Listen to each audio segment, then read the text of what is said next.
Everyone knows ACDC for their thunderous riffs and electrifying anthems. The world points to Angus Young, the schoolboy uniformed whirlwind on stage, as the face of that sound. But what if I told you the true architect of ACDC's iconic power wasn't the one you think? What if the riff master who sculpted the very DNA of hard rock has been hiding in plain sight all along? Tonight, we uncover the enigma, the man no one saw coming, Brian Johnson. Welcome to Legends Story Vault, where we uncover the hidden journeys and untold truths of music's greatest icons. ACDC wasn't just a band, it was an empire of sound. Their riffs were battle cries, their choruses, anthems of rebellion. But behind the spectacle was a blueprint, carefully crafted by hands often overshadowed. When Bon Scott tragically passed in 1980, the band stood on the edge of silence. Who could possibly fill those shoes? Who could embody the raw spirit of rock and still push the band to new heights? Enter Brian Johnson. To the world, Johnson was just a wild card, another singer taking on an impossible role. But few realized he was more than just a frontman. His presence changed the band's direction forever. His voice wasn't just a scream, it was another riff, another weapon in ACDC's arsenal. Born in 1947 in Dunston, England, Brian Johnson didn't grow up with luxury. His father, a coal miner turned army sergeant, taught him grit. His mother, Italian-born, filled the house with song. But Brian? He was a scrapper fixing cars by day, chasing music by night. Long before ACDC, Brian fronted bands like Geordie. Imagine smoky pubs, sticky floors, the roar of engines from outside, and Brian's voice tearing through the noise like steel on fire. He wasn't chasing fame, he was chasing survival. Every note was a fight. Every gig, a chance to break out. What would you do if your dream was constantly just out of reach? Would you keep pushing or give up? By the late 70s, Brian Johnson was nearly done with the rock and roll chase. His band Geordie had some success, but it faded. He was working as a windshield fitter to keep the bills paid. Meanwhile, ACDC was reeling. Bon Scott was gone.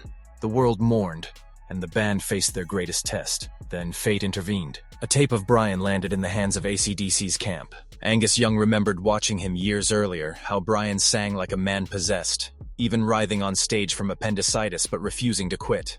That was the kind of grit ACDC needed. Brian Johnson walked into the studio in 1980 with nothing to lose. Out of that moment came Back in Black, one of the most powerful rock albums ever recorded. Tracks like Hell's Bells and You Shook Me All Night Long weren't just songs, they were resurrection. ACDC wasn't just back. They were louder, bigger, immortal. Brian didn't just sing, he riffed with his voice. His screams became part of the rhythm engine, blending with Angus and Malcolm Young's guitars.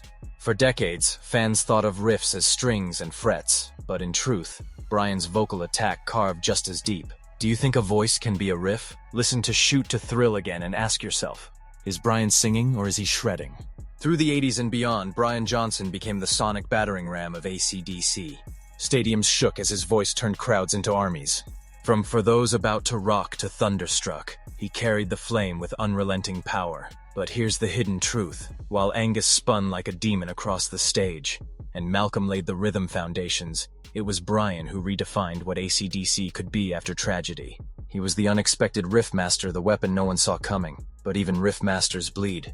By the 2010s, Brian faced hearing loss so severe it threatened to end his career. Doctors warned another tour could leave him completely deaf. For a man whose voice was his instrument, it was like asking him to live in silence. Fans feared ACDC's thunder was gone.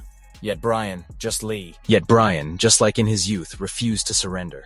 With experimental treatment and sheer will, he returned.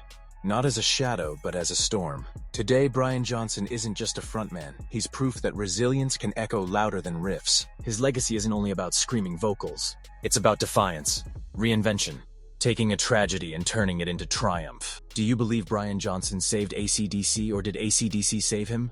Brian Johnson was the ACDC riffmaster no one saw coming. He carried the weight of a fallen friend, gave the world one of the greatest rock albums of all time, and proved that sometimes, the greatest riffs aren't played on strings.